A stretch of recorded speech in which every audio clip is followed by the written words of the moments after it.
Special guest today is Doug Oswald. Welcome to the show. Hey, thank you for having me. It's a pleasure. So tell us a little bit about yourself, Doug, and how you got started writing. Sure. Well, I'm 42 now. I first started writing when I was just a wee little fella in elementary school. But back then I was writing scary stories, for my friends. It's a little bit different now.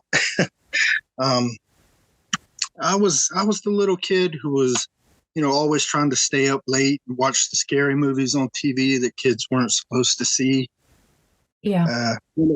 I've always been a huge fan of horror movies, Halloween, haunted houses, anything spooky, and naturally, that interest just bled right over into the books I read and eventually what I like to write as well. So do you know what drew you into the horror genre specifically, or was it just the films and things like that?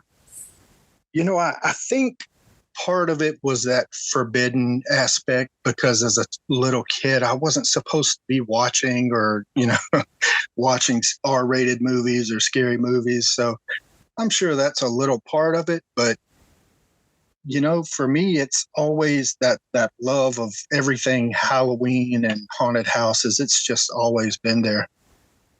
Yeah. So what was the first horror story that you ever wrote? Well,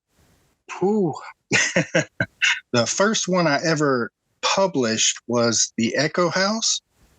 Yeah. And honestly, I wrote that well over 20 years ago. And when I finished it, I just shoved it in a drawer because I didn't know what to do with it. It wasn't until, Amazon and all these other self-publishing companies came along that I said, hey, I might be able to do something with this.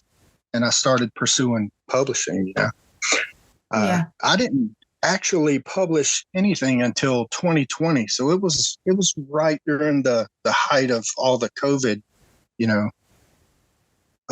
mess. And it kind of worked out, I've had some pretty good feedback from what I've written so far. And I figured, hey, as long as people are liking it, I'm going to keep writing. Yeah, that's the point, isn't it? If people are liking it, it gives you that buzz, doesn't it? Oh, yeah, definitely. I think for me, part of it at least is it's hearing what people think about what I've written that keeps me going. I think the greatest compliment I've had so far was from a coworker. He said he picked up my first book just because I wrote it, and he just had to see, what kind of stuff I would be writing. And he said he made that book. The Echo House has four small short novellas in it. He said he made it about a quarter of the way through the first novella and put it down because it was giving him recurring nightmares. So to me, that was just the greatest compliment, So you just like scaring your coworkers? Hey, anybody, it's just anybody. Okay, so walk us through the process that you've got for starting a story. Where'd you get your ideas from? Oh, that's a great question. A lot of the stories I've written so far actually are a dream, or they're at least parts of them are from dreams I've had or nightmares, if you want to call them that. Yeah. But also, I think, I'm one of those people who could just sit and get lost daydreaming at any point in the day. So I'm naturally just coming up with wild stories in my head at any given time.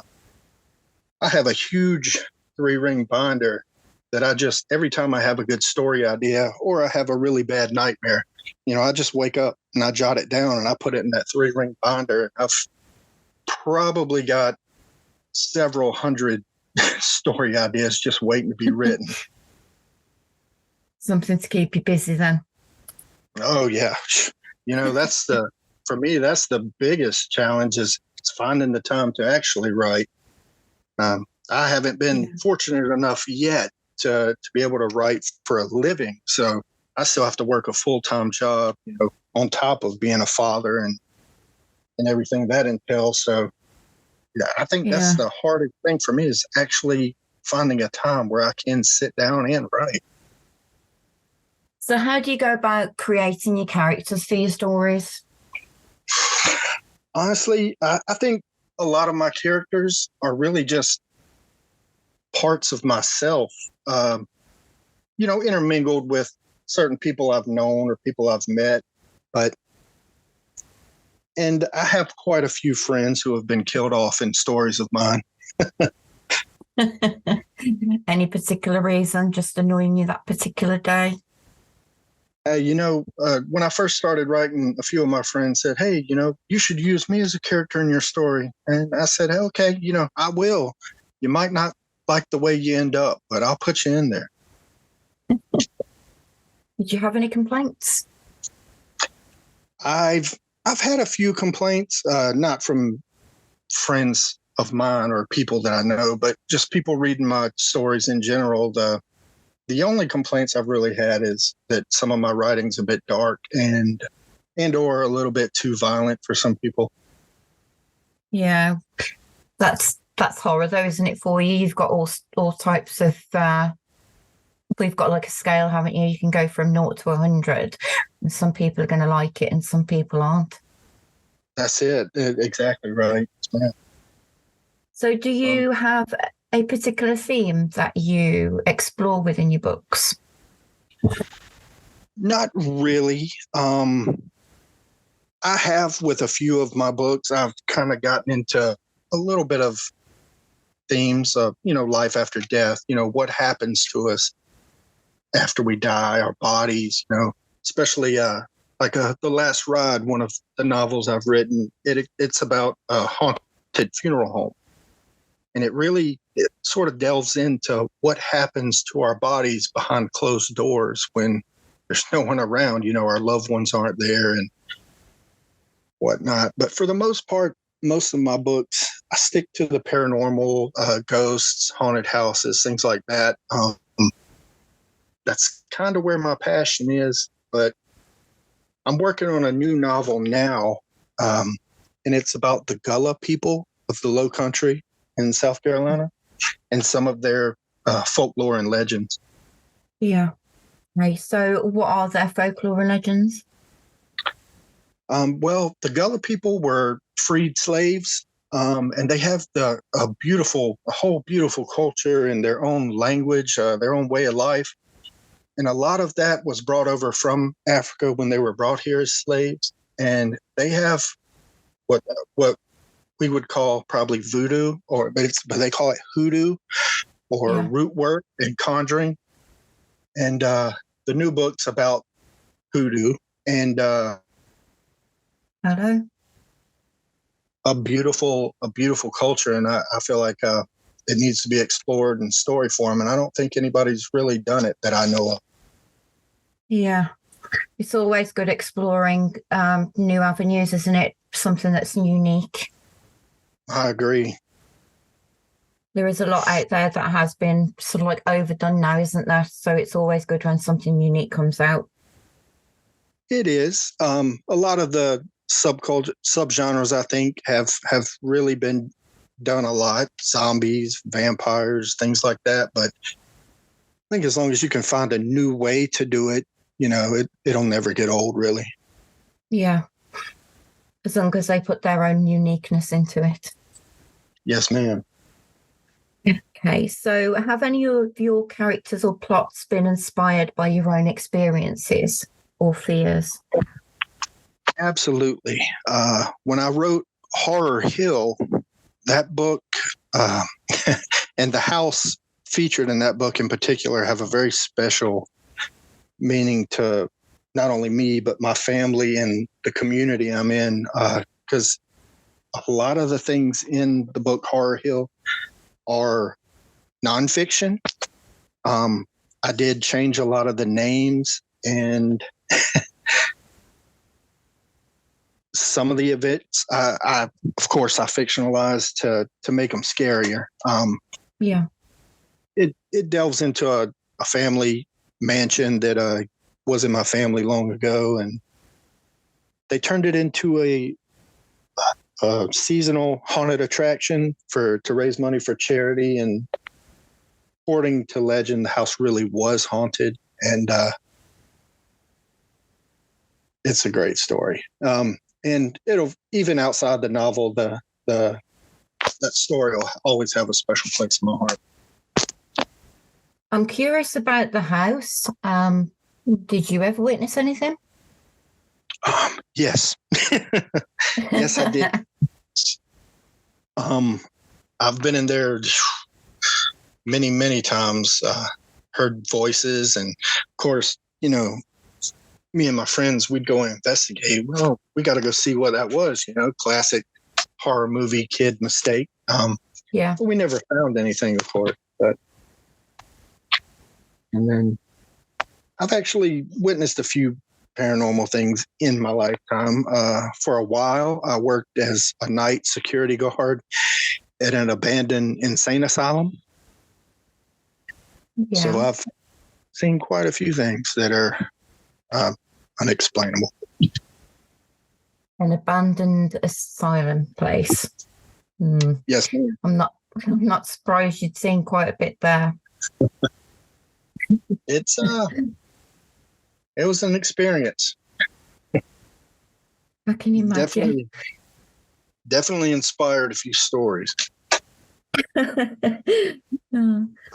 So, would you consider yourself a pantser or a plotter? Definitely pantser.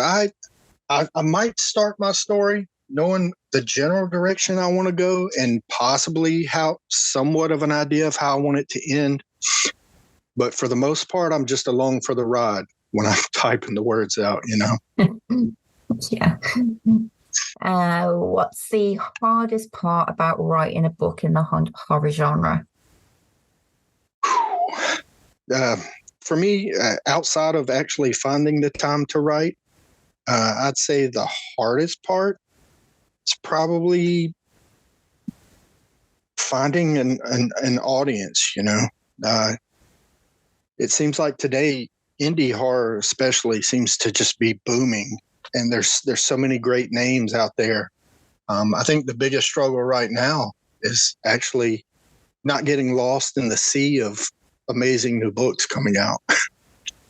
Yeah, that is a problem, isn't it? And it's also down to marketing as well. Marketing's really hard, I find, to get out there, especially and get noticed. Definitely, and especially if you're not writing full time, if it's just something you do when you can fit it in, then marketing's just an added expense that's just makes effective marketing, I guess, unattainable sometimes. Yeah, that's right. And dealing with social medias, all the platforms, that feels like a full-time job as well on its own. Definitely. So what's been the hardest scene or story that you've ever had to write? The hardest scene? Probably, well, no, it's definitely the end to the novel Horror Hill. Writing the ending for that, because the way it ended, it sort of is the way the real story ended. And it kind of broke my heart just a little bit, writing it, putting it on paper, because because it was Final Oz and I was done with it. I think while I was writing Horror Hill, I was getting to relive a little bit of the experiences there. And when it was done, it was just that sadness kind of settled in, because it was done. Yeah. So which is your most popular book, and how do you think that's settled with the readers? So far, well, currently, right now, my most popular book is the last one I released, which is Hallows Eve.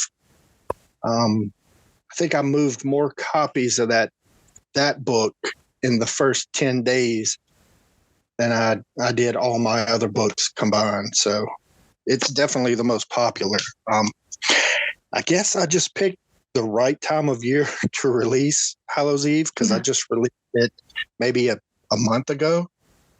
And also the guys on the Books of Horror Facebook page, they're just an amazing group. And they really help spread the word, you know. Yeah, I've heard them doing that for a lot of authors. It's a very good group for networking and helping others out. Yeah, and it's also a good page for keeping my wallet empty with all the new books I see coming out. Definitely that. So, are there any exciting projects that you're currently working on that you can share with us? Yeah, the novel I'm working on right now, based on Gullah culture.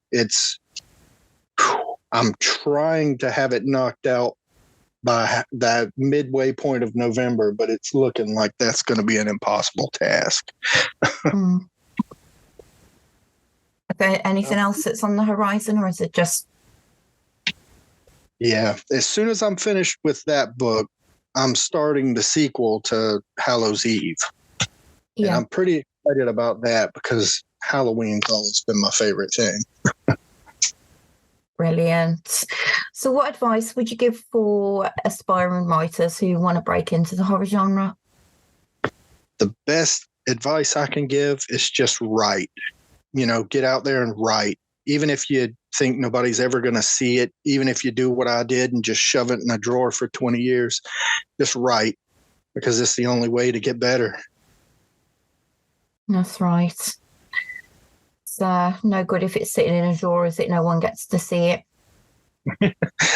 Sometimes that might be a good thing with some of the stuff I've written. Okay, so where can we find your books, Doug?